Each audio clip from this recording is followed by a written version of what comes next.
Plant Medica е сертифицирана компанија за дезинфекција, дезинсекција и дератизација од Куманово, формирана 2009 година со издадено решение за работа од страна на Министерството за здравство и Министерството за земјоделство, шумарство и водостопанство. Службата за дезинфекција, дезинсекција и дератизација располага со современа опрема и простор за извршување на дејноста со врвен квалитет, а работи врз основа на план и програма за правилна и навремена заштита од микроорганизми, инсекти и глодари со имплементирање на интегрирана контрола на штетници. Оваа година Plant Medica се уште нема пријава за интервенција кога станува збор за влекачи. Некаде помеѓу 5 и 10 повика на годишно ниво збориме севкупно. Во смисла мисијот и од други градови, не е само од Куманово. Малку луѓе се занимаваат со оваа проблематика.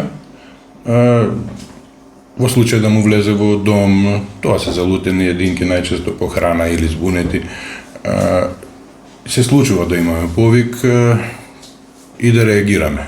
А Куманово, генерално, мислам дека и најмалку повици има, за разлика од другите градови. Тоа најчесто е на периферија на градовите, викендици, викенд куќешки во природа. Во урбани средини многу ретко. Имаме неколку ситуации, мислам дека лани зборев на таа тема.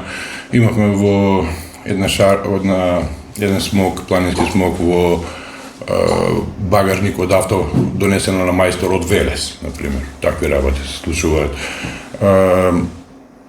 На периферија на градови залутано по храна единка влезе во куќа, се пикне во гипс картон, па крши зидови, такви работи генерално.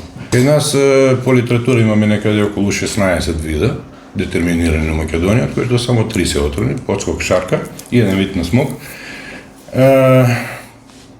Мислам дека не треба населението да се плаши, тоа се отровниците живеат над 1000 метри. По една литература 1200 метри, 1500 метри па нагоре.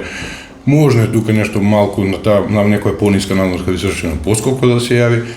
Меѓутоа, знаете што, од човек себе.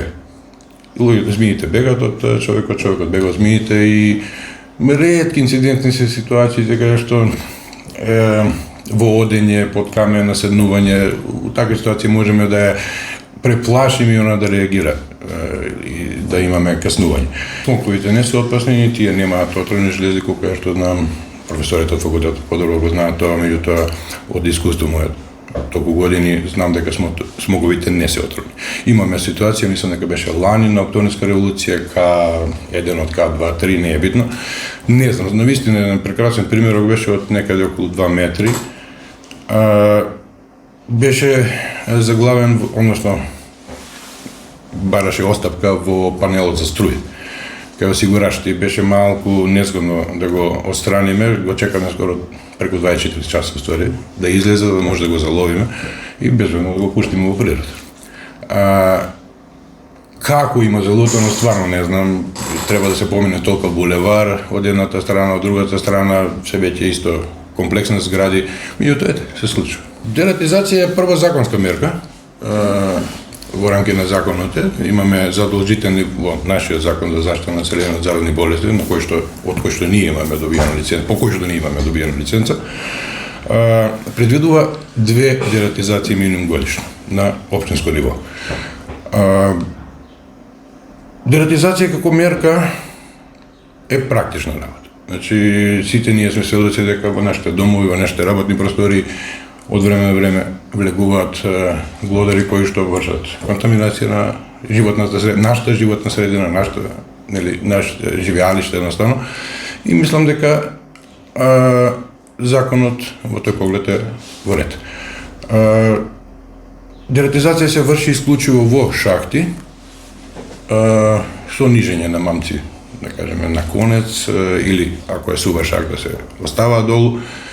На тој начин се држи еден баланс на еден број во контрола на штетници, како што се викаат сите овие наши служби, контрола на едно подносливо ниво.